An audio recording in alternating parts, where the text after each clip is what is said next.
Good morning students. आज हम BA part second के फर्स्ट पेपर प्रमुख राज्य व्यवस्थाओं में जापान के संविधान में जापान की न्यायपालिका के बारे में अध्ययन करेंगे।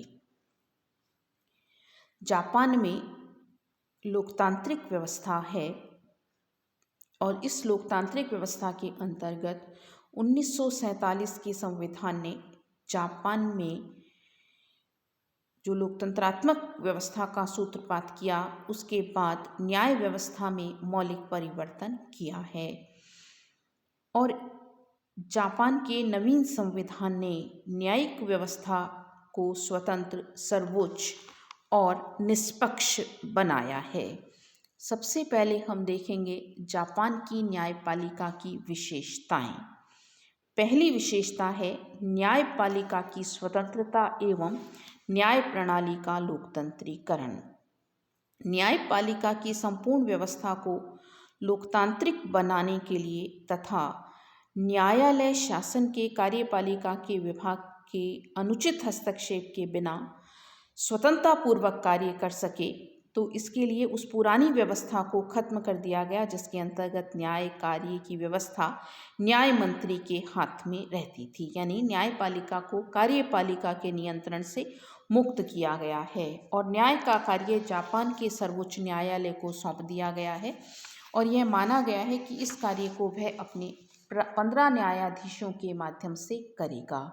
इस कार्य के लिए न्यायाधीश प्रत्येक सप्ताह एक बार अपनी बैठक करते हैं और नियमों के निर्माण और उसके संशोधन तथा उसकी समाप्ति से संबंधित निर्णय करते हैं और नीचे के न्यायाधीशों की नियुक्ति उनके बजट एवं अन्य विषयों के संबंध में निश्चय करते हैं। न्यायपालिका की स्वतंत्रता के साथ साथ जापान में इस बात की व्यवस्था की गई है कि न्यायपालिका पूरी तरह से निरंकुश ना हो जाए। इसके लिए सर्वोच्च न्यायालय पर जनता के प्रतिनिधियों के अंकुश की व्यवस्था की गई है, जिसके नियंत्रण में संपूर्ण देश के नीचे के न्यायालय काम करते हैं। इस तरह से संपूर्ण न्यायपालिका का लोकतंत्रीकरण कर दिया गया है।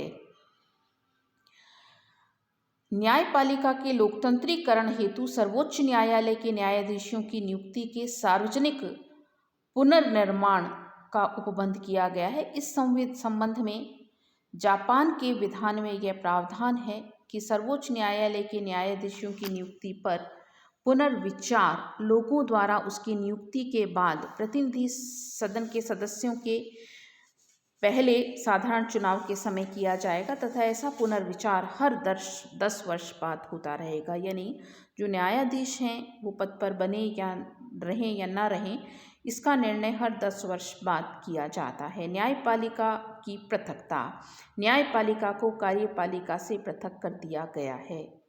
थर्ड है कानून का शासन। न्यायपालिका इस प्रकार कार्य करती है कि देश में प्रशासन की मनमानी न चलने पाए और शासन कानूनों के अनुसार चले, यानी कि कानून के शासन को सर्वोच्चता देने की बात की गई है। नेक्स्ट है कानून के समक्ष समानता। जापान की न्याय व्यवस्था में कानून के समक्ष समानता को माना गया है और इस संबंध में यह माना गया है कि कानून के समक्ष समान है।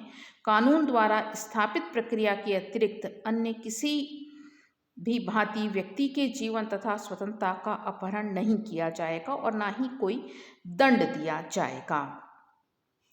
नेक्स्ट है न्याय व्यवस्था की एकरूपता। भारत की तरह जापान में समस्त न्यायालयों को एक सूत्र में बांधा गया है। संविधान के अनुच्छेद 76 के अनुसार देश की संपूर्ण न्यायिक सत्ता सर्वोच्च न्यायालय तथा कानून द्वारा स्थापित अधीनस्थ न्यायालयों में निहित की गई है। जूरी व्यवस्था की अनुपस्थिति। जापान की न्याय प्रणाली में जूरी द्वारा सुनवाई की व्यवस्था नहीं है।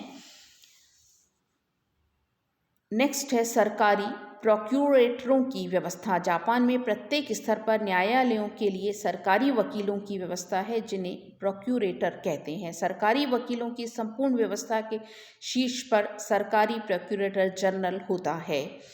खुली सुनवाई। संविधान के अनुसार साधारणतः प्रत्येक मामले की सुनवाई तथा निर्णय की घोषणा सार्वजनिक रूप से की जानी चाहिए। अनुच्छेद 72 के अनुसार यह आवश्यक है कि राजनीतिक अपराधों और नागरिक अधिकारों से संबंधित मामलों में मुकदमों की सुनवाई सार्वजनिक रूप से ही की जानी चाहिए।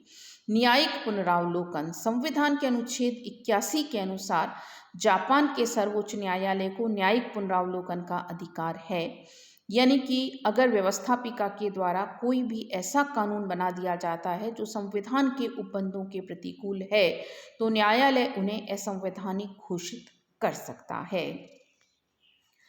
नेक्स्ट है जापान के न्यायपालिका का संगठन।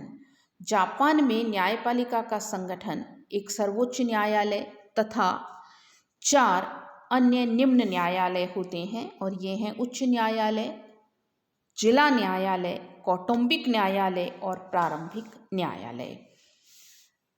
जापान का सर्वोच्च न्यायालय।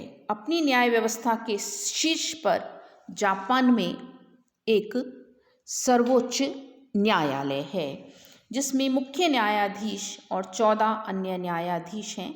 मुख्य न्यायाधीशों का नामांकन मंत्री परिषद द्वारा किए जाने पर सम्राट करता है। ये जो न्यायाधीश हैं, जैसा आपको पहले भी बताया था कि इनकी नियुक्ति के उपरांत होने वाले प्रतिनिधि सभा के सदस्यों के सामान्य निर्वाचन के समय तथा इसके हर वर्ष बाद न्यायाधीशों की नियुक्ति पर जनता की राय जानना आवश्यक है।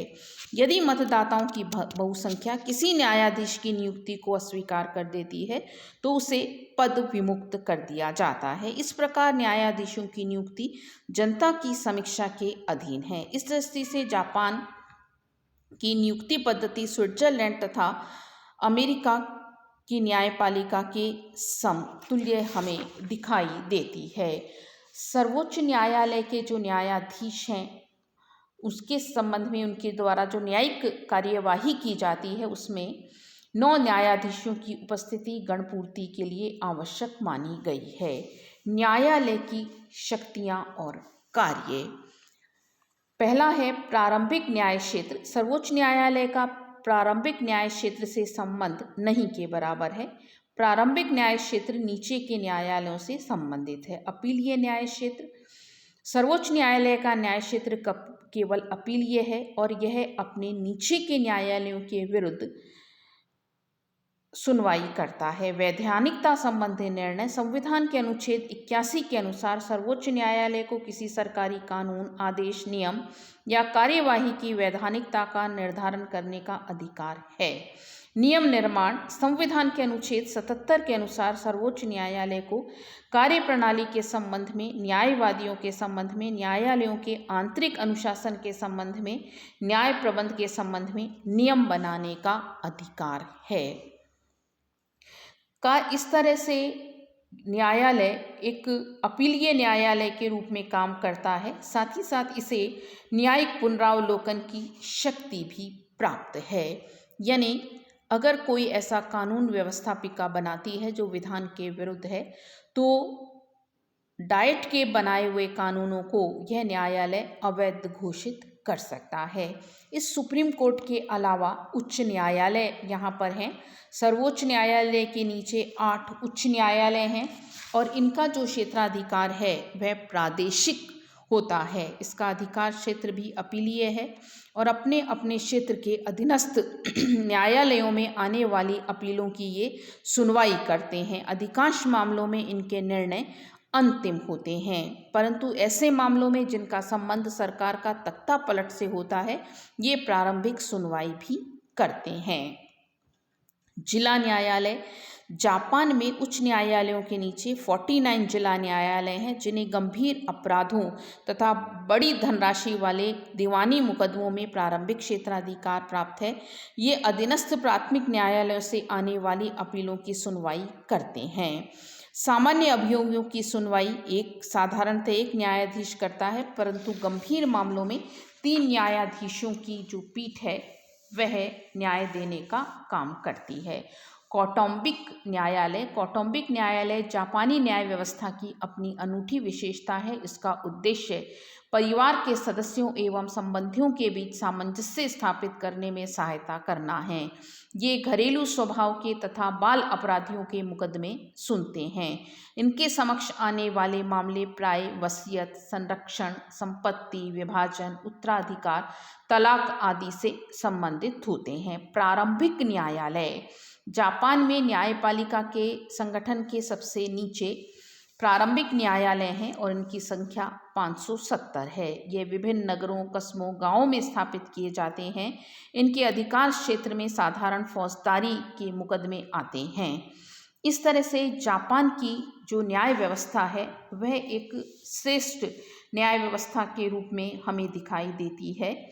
प्रोफेसर माकीने का कहना है, सर्वोच्च न्यायालय शक्ति के पृथक्करण सिद्धांत पर पूरी तरह से अडिग रहा है, पर उसने विधायिका की सर्वोपरिता के सिद्धांत का आदर भी समान रूप से किया है। धन्यवाद।